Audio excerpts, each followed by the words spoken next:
A.W. 토저라고 하는 분이 지은 책 가운데 하나님을 추구하라 라고 하는 제목의 저서가 있습니다. 이 책에서 A.W. 토저 박사는 매우 유명한 그런 이야기를 남기는데요.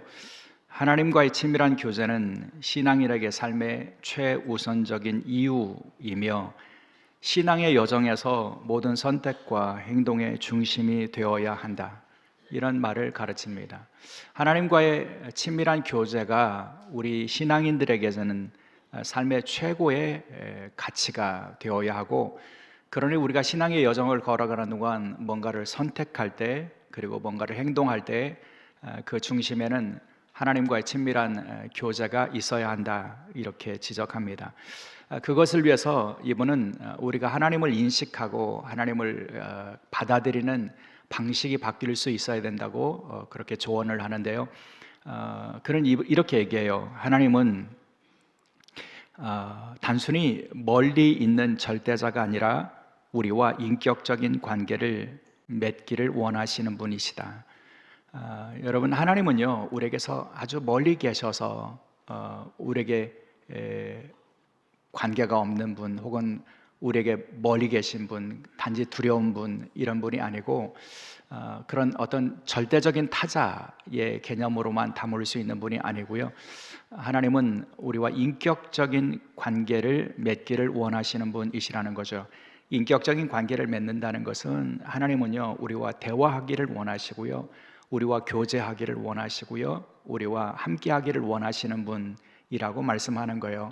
그래서 우리의 신앙이 기계적인 신앙이나 형식적인 신앙이 되지 않고 그 하나님과의 인격적인 교제가 있는 신앙이 되기를 원한다면 하나님이 우리와 그런 인격적인 교제를 갖기를 원하시는 분이라고 하는 것을 인정하고, 그래서 주님과의 그 교제를 통해서 더 깊은 사랑의 관계를 맺을 수 있어야 한다. 이것이 우리 신앙의 가장 중요한 그런 가치가 될 수 있다, 이렇게 말씀하고 있죠.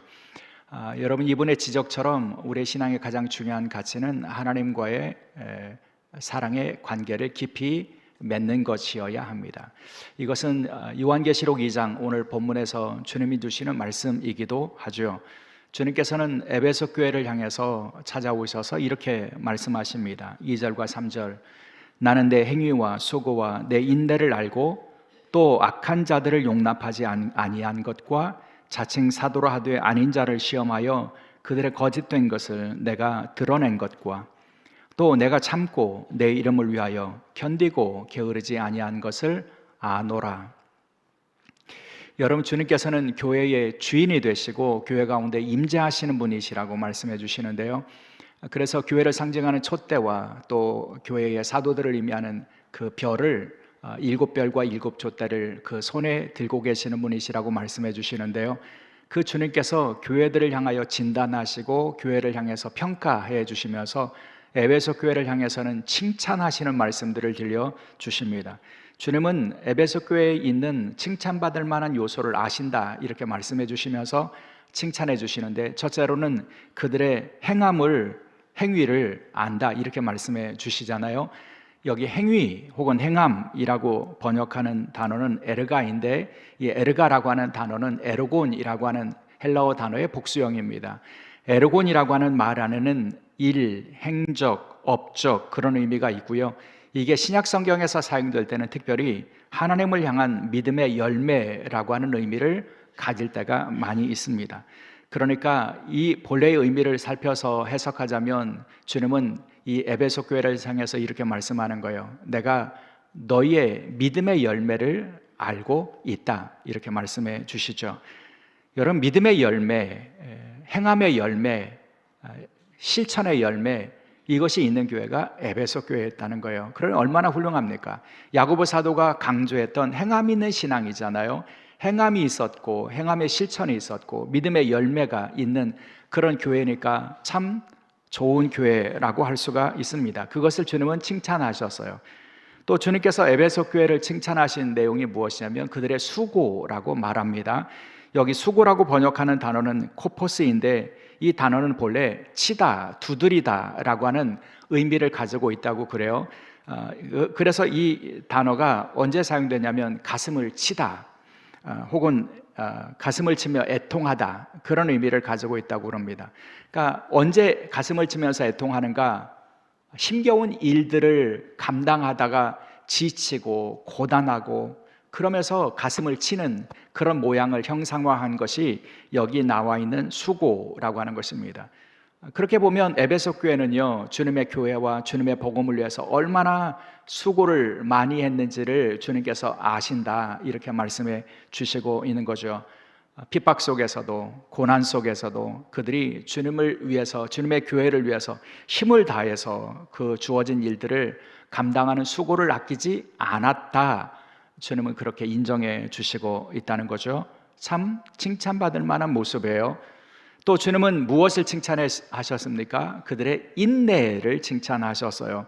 근데 에베소 교회를 향한 칭찬에서 주목하고 싶은 것이 바로 이 인내예요. 여러분, 초대교회가 우리가 알고 있는 것처럼 환난과 고난이 있었는데, 그러니 그들의 신앙에서 여러분 수고하고 또 열매를 맺기 위해서는 그들은 마땅히 인내할 수밖에 없지 않았겠습니까? 그 인내를 칭찬하시는데 2절에서 내 인내를 안다, 이렇게 말씀해 주신 주님께서 3절로 넘어가면 또 이렇게 말씀하세요. 네가 참고 내 이름을 위하여 견디고, 이렇게 말씀하잖아요. 그러니까 인내, 참고, 견디고, 비슷한 의미를 가지고 있는 단어를 주님께서 3번이나 반복하시고 있는 것을 보게 되죠. 강조하셨다는 겁니다. 너희들의 그 모습을, 인내를, 또 견디는 그런 신앙을 내가 알고 인정해 주기를 원한다, 주님은 그렇게 말씀해 주시는 거죠. 그뿐이 아닙니다. 주님께서 에베소 교회를 향해서 평가하시면서 뭘 말씀합니까? 그들이 칭찬받을 만한 모습이 또 있는데, 그것은 잘못된 가르침을 전하고 있었던 거짓 사도들을 용납하지 않았다는 겁니다. 그러니까 잘못된 가르침을 주고 있는 거짓 사도들의 그 가르침이나 그들의 어떤 사역이나 그들의 영향력이나 이런 것을 막기 위해서 영적인 진리를 지키기 위한 영적인 싸움에서 그들이 열심을 다했다는 거죠. 오늘날 우리의 언어로 말하자면 이단 사입이 이런 사람들을 향해서 용납하지 않고 그들과 싸우는 일에도 열심을 내는 그런 교회였다고 그렇게 주님은 칭찬하십니다. 그렇게 보면요, 에베소 교회가 얼마나 칭찬받을 일들이 많이 있습니까? 주님이 아시는데, 주님은 교회를 아시는데, 교회 가운데 함께 하시는데, 그분 주님이 보시기에 여러분 에베소 교회는 믿음의 열매도 있고 또 수고도 있었고 인내도 있었고 진리를 위한 싸움도 있었고, 여러분 에베소 교회는 그 칭찬받을 요소가 굉장히 많았다는 거예요. 종합적으로 여러분 이런 교회가 있다면 우리는 어떻게 평가하시겠어요? 평균 이상이 되는 교회이구나, 꽤 좋은 교회이구나, 괜찮은 교회이구나, 여러분 그렇게 인정하지 않겠습니까? 이런 교회가 에베소 교회였다는 거예요. 근데 여러분 그 교회를 향해서 주님은 칭찬 이후에 그들에게 아주 결정적인 그런 책망할 것이 있다고 말씀해 주시죠. 평가하고 말씀드린 것처럼 좋은 교회다, 괜찮은 교회이다, 그런데 너희들이 위대한 교회가 되기에는 부족한 결정적인 한 가지가 너에게 있다, 그것이 책망받을 것이다, 이렇게 말씀해 주신다는 거죠. 그것이 무엇입니까? 4절, 그러나 너를 책망할 것이 있나니 너희 처음 사랑을 버렸느니라. 여러분 여기 처음 사랑이라고 번역할 때에 이 처음이라고 번역되는 단어는 프로토스죠. 이 프로토스라고 하는 단어는 그 안에 두 가지 의미가 있어요. 하나는 그 순서적인 의미에서 가장 먼저 있는 것이라고 하는 의미가 있어요. 그래서 그렇게 읽으면 이 단어는 첫사랑이죠. 그 NIV 성경에도 보면 You are first love라고 하는 그런 표현을 사용하고 있는 것을 확인했는데요. 여러분 첫사랑을 너희가 버렸다, 주님께서는 그렇게 책망하고 있는 것을 보게 된다는 거죠. 여러분 주님을 향한 첫사랑 생각하면 우리의 머릿속에 떠오르는 그런 첫사랑이 여러분 있으시죠? 첫사랑이 왜 우리에게 의미가 있고 또 특별할까 생각해 보면요, 첫사랑은 내가 경험했던 많은 사랑들 가운데서 한 사람이 아니라 오직 그 유일한 사랑이라고 하는 그런 의미가 있기 때문이 아닐까 싶어요.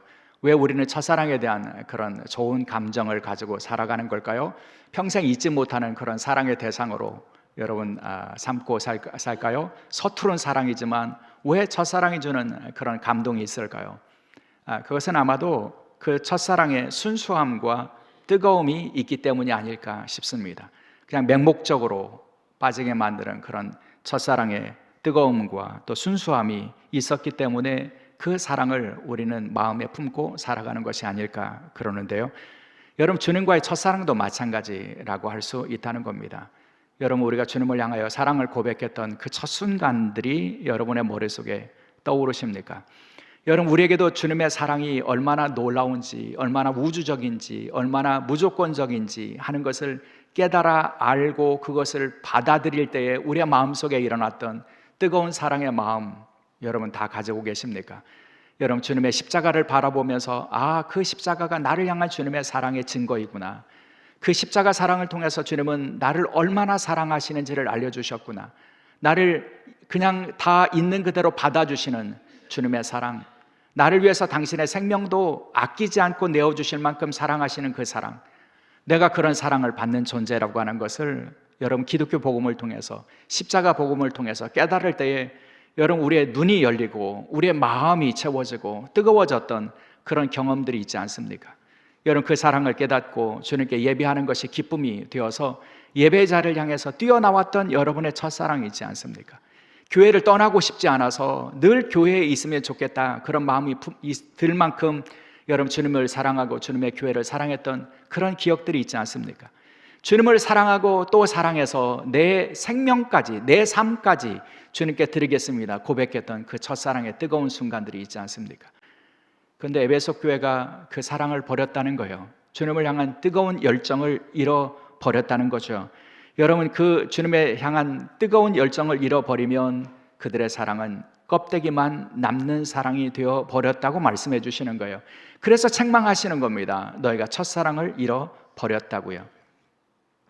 동시에 여기 그 처음 사랑, 처음이라고 번역하는 프로토스에는 어떤 의미가 있느냐면 가장 중요한, 으뜸이 되는, 우선이 되는 그런 의미도 있어요. 그러니까 여기 처음 사랑이라고 하는 말을 그 의미를 통해서 우리가 읽자면 너희에게는 가장 우선이 되어야 될 사랑이 이제 없다, 이렇게 말씀해 주시는 거죠. 너에게 가장 중요한 것이, 주님과의 관계에서 가장 중요한 것이 있는데 그것이 사랑이다. 그런데 그 사랑을 너희가 버렸다. 주님께서 그렇게 책망하고 있는 그 음성으로 우리가 들을 수 있게 된다는 거죠. 여러분, 주님이 우리에게 무엇을 원하시겠습니까? 우리가 가지고 있는 소유를 원하시겠습니까? 우리의 능력을 원하시겠습니까? 여러분, 주님은 우리에게 우리의 재능을 원하시겠습니까? 여러분, 주님이 뭐가 부족해서 우리에게 무엇인가를 원하시겠습니까? 주님이 우리에게 원하시는 것은 바로 사랑이라고 우리는 받아들여야 한다는 거죠. 요한복음 21장, 그 유명한 부활하신 주님께서 베드로를 찾아오시잖아요. 그리고 요한의 아들 시몬아, 네가 이 사람들보다 나를 더 사랑하느냐 물으시죠. 그리고 다시 네가 나를 사랑하느냐, 네가 나를 사랑하느냐, 3번이나 주님께서 이 사랑하는 일에, 헌신하는 일에 실패했던 베드로를 향해서 질문하시고 또 물으시고 또 물으셨습니다. 여러분, 주님은 왜 그렇게 집요하게 네가 나를 사랑하느냐고 묻고 또 물으시고 또 물으셨을까요? 여러분, 베드로를 향해서 주님이 물으실 것들이 얼마나 많이 있겠습니까? 네가 왜 그랬어? 책망하시거나, 혹은 이제 네가 내 어린 양을 쳐야 되는데 내 어린 양을 칠 수 있는 능력이 너에게 있니? 새로운 결단이 너에게 있니? 그런 지혜가 너에게 있니? 여러분, 그렇게 물으시거나, 여러분 물으실 것들이 얼마나 많으시겠어요? 그런데 왜 너는 나를 사랑하니? 라고 하는 질문을 그렇게 집중해서 물으셨을까요? 베드로에게 그렇게 말씀해 주시는 거예요. 무엇보다 어린 양을 치는 너의 사역도 중요하고 어린 양을 위한 너의 헌신도 중요하고, 하지만 가장 중요한 것은 주님에 대한 사랑이라고요. 사랑이 없다면 아무것도 아니라고 하는 것을 깨우쳐 주시기 원하셔서 베드로를 향해서 사랑하느냐고 묻고 또 묻고 물으셨던 거죠. 그 예수님의 마음을 우리가 에베소 교회를 향한 주님의 말씀에서 확인할 수 있다는 겁니다. 너에게 가장 중요한 것이 나를 향한 사랑인데, 그런데 너희가 그것을 버렸다, 이렇게 책망하시는 모습을 보여주고 있다는 거죠. 사랑하는 여러분, 오늘 이 에베소 교회를 향하신 주님의 이 책망을 들으면서 우리는 우리 자신의 주님을 향한 사랑을 점검할 필요가 있다고 믿습니다. 우리는 주님과의 사랑의 관계를 회복하는 일을 왜 실패할까 생각해 보면, 우리는 주님과의 사랑의 관계를 회복하는 일을 중요하게 여기거나 심각하게 여기는 그런 경험들이 없기 때문이에요. 생각해 보면 현대의 교회인들, 그리고 교회, 그리스도인들, 그들 속에 자리 잡고 있는 생각이 뭐냐면 우리는 꽤 괜찮은 교회, 그래도 좋은 교회라고 하는 의식들이 굉장히 강하게 자리 잡고 있다는 거예요. 우리 교회요? 우리 교회 담임 목사인 제가 보기에 참 꽤 좋은 교회예요. 좋은 교회예요. 괜찮은 교회예요. 평균 이상의 교회예요. 여러분, 믿음의 열매가 있고요, 헌신이 있고요, 수고가 있고요, 인내가 있고요. 여러분, 좋은 교회이죠. 대부분의 교회들이 다 그렇게 생각해요. 그리스도인들이요? 여러분 생각해 보세요. 여러분, 나는 참 안 좋은 교인이야, 이렇게 생각하시는 분들 별로 없을 거예요. 나 정도는 그래도 괜찮은 교인이야, 이렇게 생각하실 거예요. 왜요? 주님을 위해서 헌신하잖아요. 예배도 하잖아요. 믿음의 열매도 있잖아요. 수고도 하시잖아요. 인내도 있잖아요. 여러분, 그래서 우리는 대부분의 경우에 우리는 꽤 괜찮은 교회, 꽤 괜찮은 그리스도인이라고 하는 의식을 가지고 살아가요. 그런데 여러분, 그러다 보니까 우리는 주님께서 말씀해 주시는 이 말씀, 너에게 책망할 것이 있어 라고 하는 이 말씀을 놓치고 살아가는 경우들이 많이 있다는 거죠. 가장 중요한 사랑을 잃어버렸으면서도 우리는 마치 괜찮은 교회인 것처럼 자부하고 살아가는 경우들이 많이 있다는 거죠. 여러분, 그러나 주님께서는 에베소 교회가 수고가 없고 열매가 없고 인내가 없어서 책망하신 것이 아닙니다. 다 있었지만, 하지만 첫사랑을 잃어버렸다고 말씀해 주시면서 책망하시죠. 그러면서 그 사랑을 잃어버린다는 것이 얼마나 결정적인지를 말씀해 주시죠.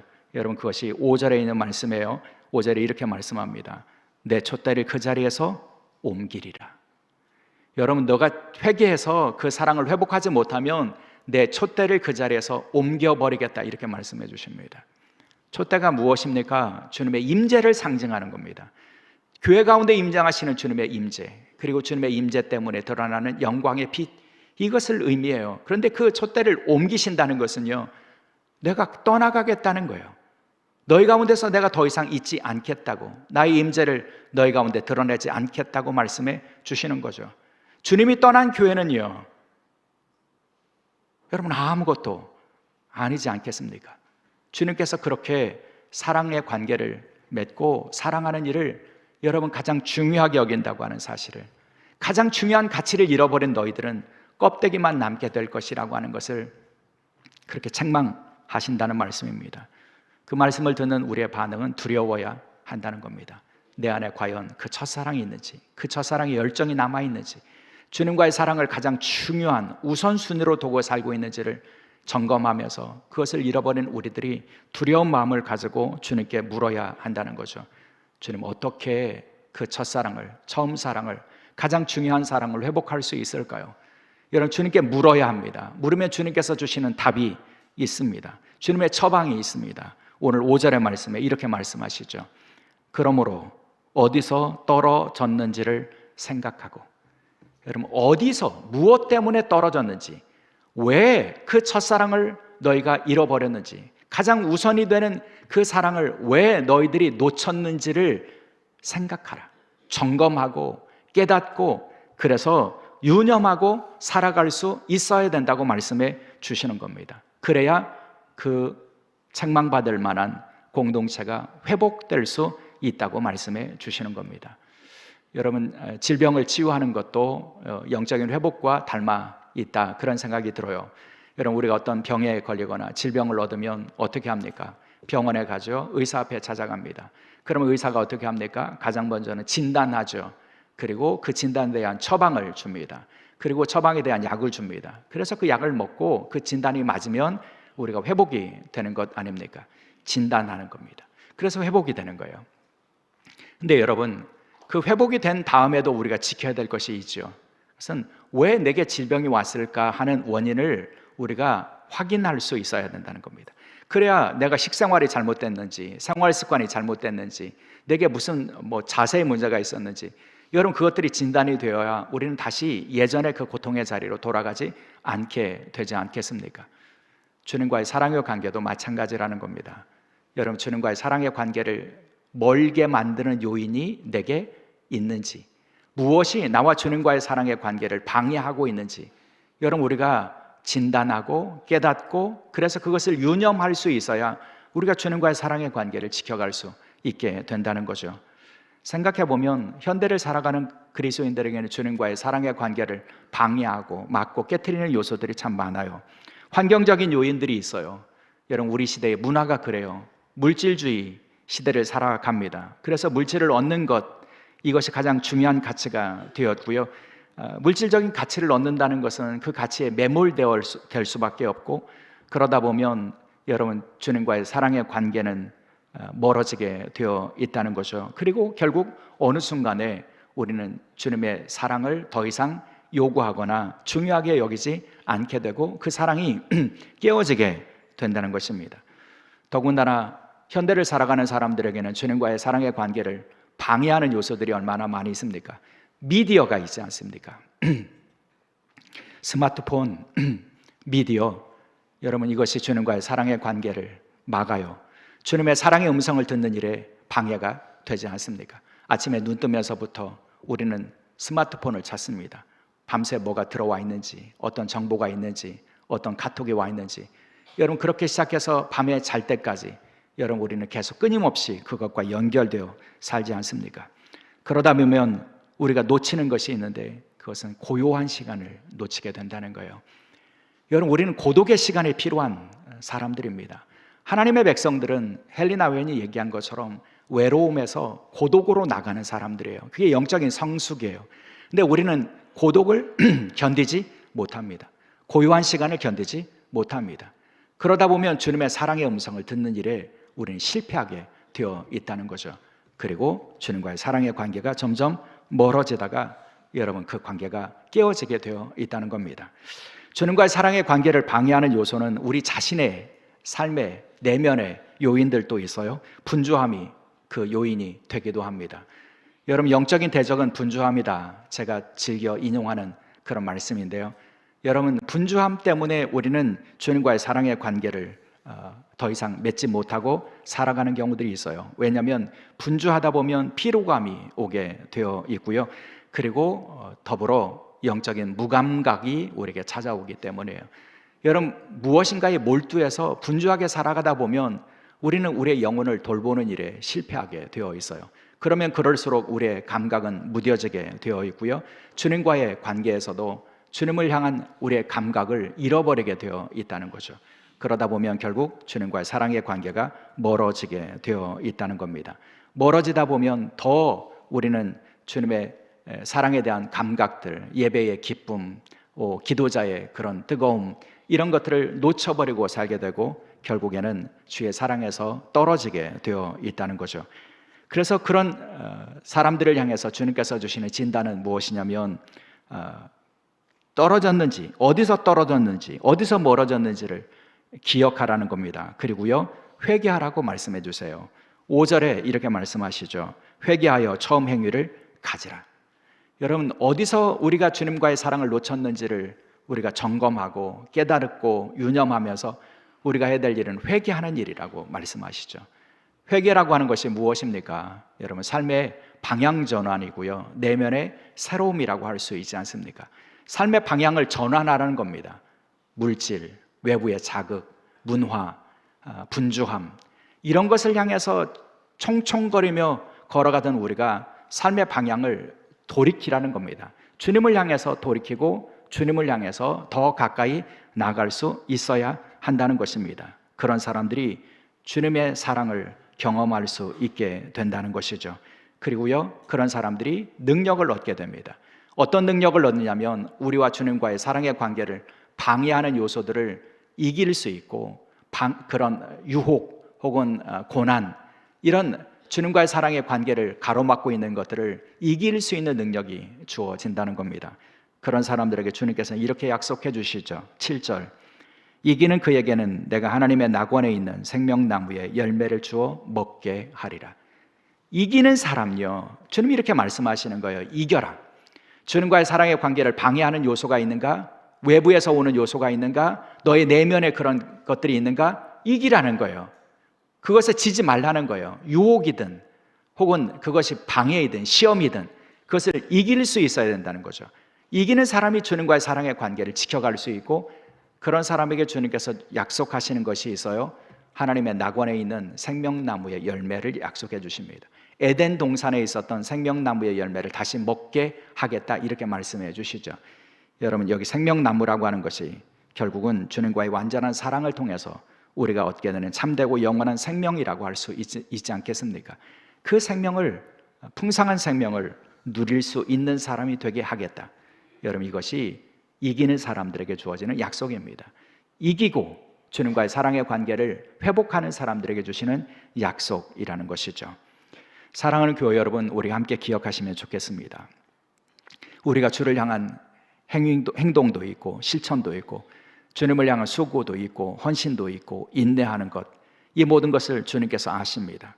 그런데 여러분, 그렇게 우리가 내세울 수 있는 어떤 믿음의 열매, 실천 혹은 수고, 인내, 이런 것을 통해서 우리가 꽤 괜찮은 교회, 꽤 괜찮은 그리스도인이라고 하는 그런 자부심이 있으면 여러분, 이것에서 한 걸음 더 나가셔야 합니다. 위대한 신앙인, 위대한 교회의 모습을 갖추기 위해서 우리는 주님과의 사랑의 관계를 반드시 회복할 수 있어야 한다는 거죠. 오늘 특별히 여신도 주일 예배를 드리는 우리 여신도 회원들 권면하고 싶은 그런 부분이 바로 이것입니다. 교회를 위한 우리 여신도 회원들의 헌신을 제가 담임 목회자로 곁에서 보면 참 존경스럽기도 하고 감사하는 마음도 가득합니다. 왜냐하면 여신도 회원들이 교회를 위해서 수고하고 인내하고 믿음의 열매, 또 헌신, 이런 것들을 계속 이어가는 모습을 보면 참 칭찬받을 만한 모습이 있기 때문입니다. 근데 여러분, 주님께서 그런 여러분에게 한 가지 더 하라고 말씀해 주십니다. 주님과의 사랑의 관계를 회복하는 것이 더 중요하다고 말씀해 주십니다. 주님을 사랑하는 마음으로 헌신하라는 거예요. 주님을 사랑하는 마음 가지고 인내하라는 거예요. 주님을 사랑하는 마음 가지고 믿음의 행위를, 실천을 이어갈 수 있어야 된다고 말씀해 주시는 겁니다. 오늘 예배를 통해서 그 주님과의 사랑을 회복하는 믿음의 종들이 될 수 있기를 주의 이름으로 축원합니다. 기도하시겠습니다. 주님 주시는 말씀을 저희가 듣습니다. 주님을 향한 첫사랑을, 처음 사랑을 회복하라고, 그래서 이기는 사람이 되어야 된다고 주신 말씀을 품고 살아가는 주의 종들이 되게 도와주셔서 주님이 기뻐하시는 위대한 신앙인으로 이 땅의 삶을 살아갈 수 있도록 저희를 늘 새롭게 하여 주옵소서. 감사하며 우리 주 예수 그리스도의 이름으로 기도드리옵나이다. 아멘.